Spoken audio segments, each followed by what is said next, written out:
back to Unapologetically Woman. We're celebrating phenomenal women all across Kentucky who make no apologies for their perspectives or the impacts that they are making in the community. Today we're celebrating Glenda George. Glenda was the first African-American female attorney for the city of Lexington, and she is currently the first African-American Human Resources Director for Lexington Fayette Urban County Government. Unapologetically Woman, Glenda George, that's you. Congratulations. Thank you. So you've got this two-career thing going on right now. First, you were an attorney. Right. Tell us about that. Okay, so when I graduated from law school, well, first of all, let me just start. Being an attorney was always a dream of mine. When I was little, two of my cousins and I had this dream that we were going to go to law school and go back to Owensboro, which is where I'm from, and start our own law firm.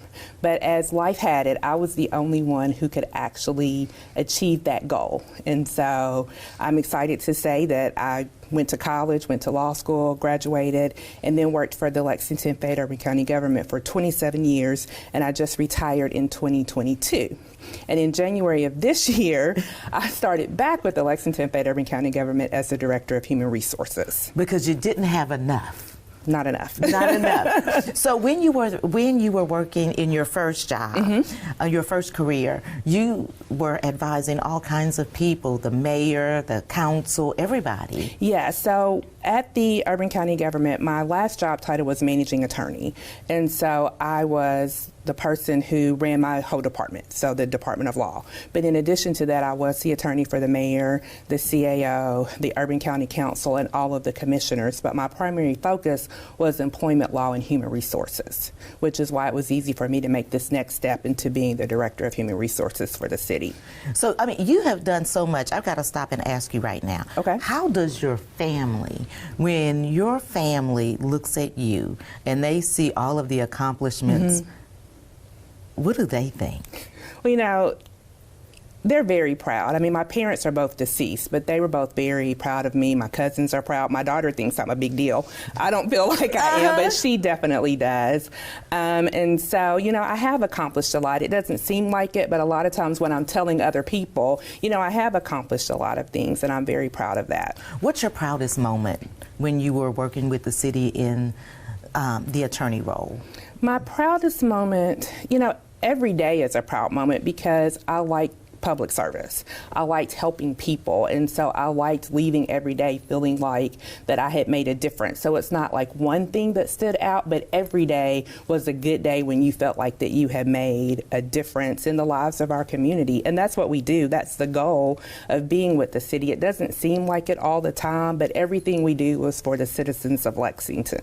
Wow, I think that's really admirable for you to look at it that way, you know, because the law is so, in my opinion, complicated to interpret. Right. And when you're interpreting the law for the mayor, for the council, for the commission, and laws are taking place and it's having the ability to change laws and systems, that's a real big deal. It is, but you know, we just have to keep in mind, and the mayor is very good at reminding us, everything we do is for the citizens of Lexington. And as long as you keep that goal in mind, you know, you feel like you're always making the right decision, and at the end of the day, you can feel good about that.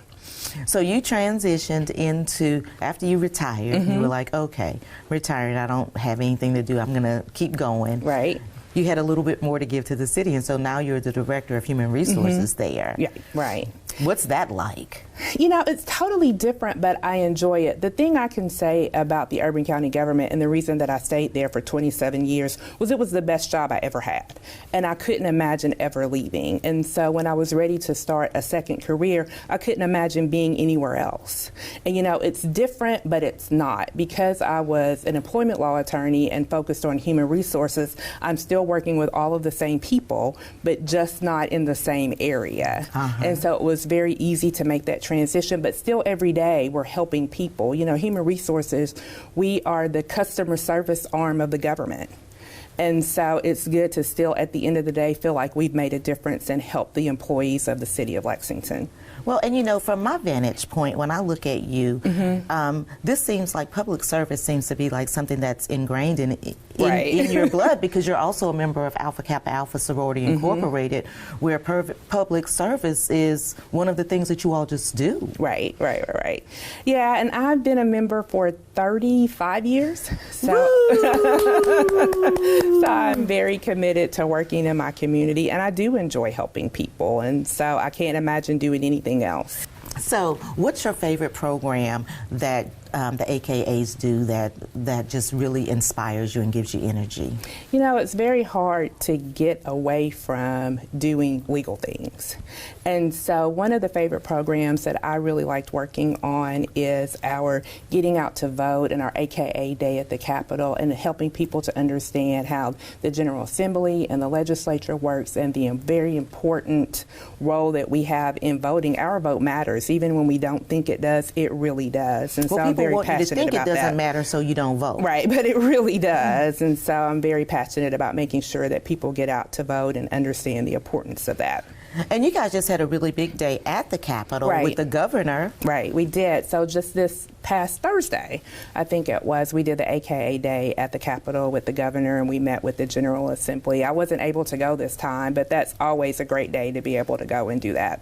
And so what else do you guys do? Because I know I was with you guys at an event where you guys were having free mammograms for women in the community. Right. So I guess last summer we had a mobile mammogram bus that traveled all around the country offering free mammograms, and we were fortunate enough to have that mammogram bus come here to Lexington, and we were able to, actually at Community Action, we parked it in the parking lot on Georgetown Street, and were able to offer free mammograms to women in Lexington. So we were very excited and fortunate that we were able to get that bus here. Well, and that's a really important thing, and we were so glad to be able to partner with you guys, even if it was just for space, for women of color to be able to receive these mammograms, so that we don't have women unnecessarily so dying of breast cancer. That's exactly right.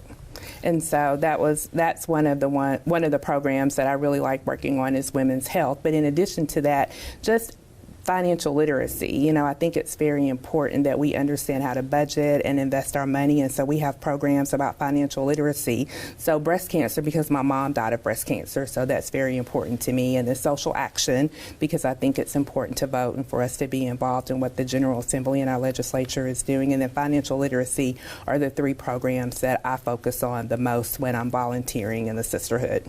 And so when you guys, when the mammogram clinic was happening, was your mom right on your mind? Always. I mean, breast cancer, I think about that a lot, you know, even with things that I do, and encouraging my friends to get mammograms, because it's very important. Early detection is definitely the key. And so I can imagine why your daughter thinks you're a big deal. I can imagine this. It doesn't take a lot for me to figure out why she thinks you're a big deal. Tell us a little bit about her. Okay, so she is 24, going on 25. She is a graduate of Howard University. She's also HBCU, yes. She's also a member of the Sisterhood, so I'm excited about that. And she lives in New York, and she is a financial analyst for Goldman Sachs in the financial district. and you don't think you're a big deal? You raised a woman like that, and she's 24, and she's already doing those kinds of things? Yeah, so I'm very proud of her.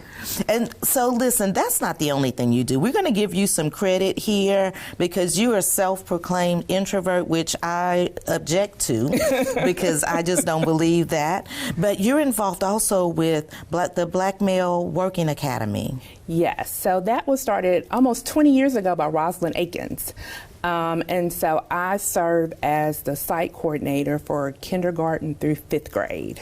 And so our mission is to educate, motivate, and activate the potential that lies in every African American male. And so I have been working with the program for 10 years. And you still wondering why she thinks you're a big deal? Give me a break. Tell me about Jack and Jill. Okay, so Jack and Jill is a family organization that was founded in 1938, and it was designed to have African American families to be able to get together and expose their children to life.